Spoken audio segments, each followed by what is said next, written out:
Welcome to Wellness Health Services Health Talks. I'm Dr. Joshua Dirito, a family physician. Hiccups are a common occurrence to all of us, and most likely each one of us at one particular time has gotten hiccups.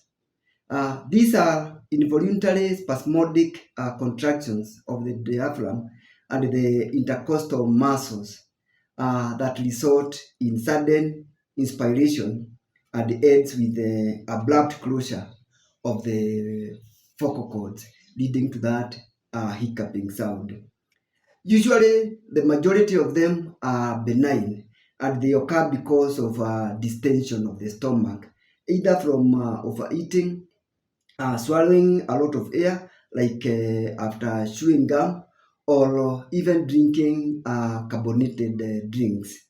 So you can talk of hiccups as the benign ones, which last for less than 48 hours. We have what we call persistent hiccups, which last between 48 hours and 1 month. And then we have intractable hiccups, which take more than a month.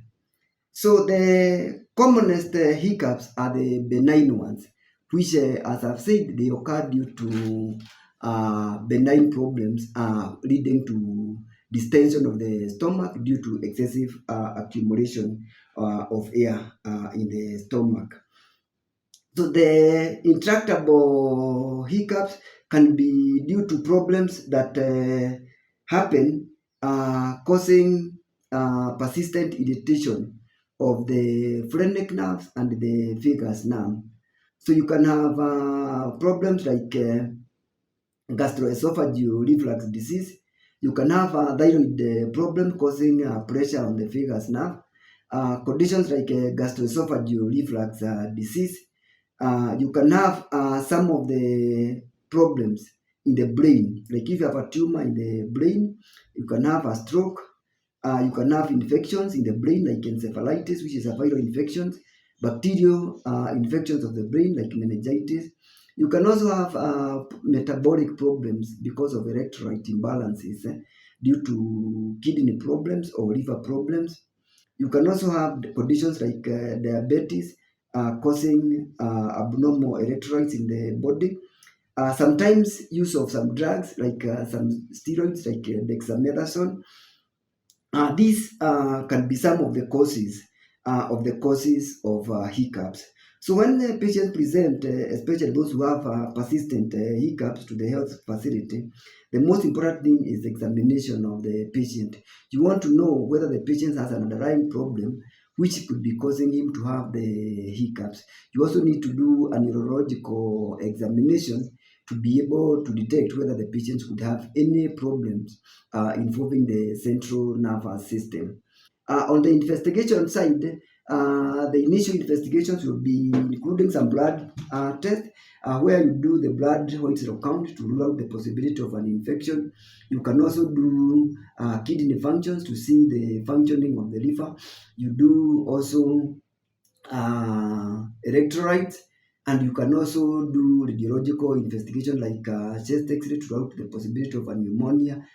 Sometimes for patients whom you may think that they have gastroesophageal reflux disease, then there would be indication for an endoscopy. Then for patients whom you think they could be having a growth in the head, then a CT scan or an MRI would be indicated. So the treatment of this condition is majorly dependent on what is the underlying cause. Of course, as I said, most of the benign or the short-lived hiccups is because of the distension of the stomach causing irritation to the diaphragm, and the home remedies that people use include taking some cold water, sipping some ice cold water. Sometimes some people encourage breathing through a polythene bag for about 10 seconds.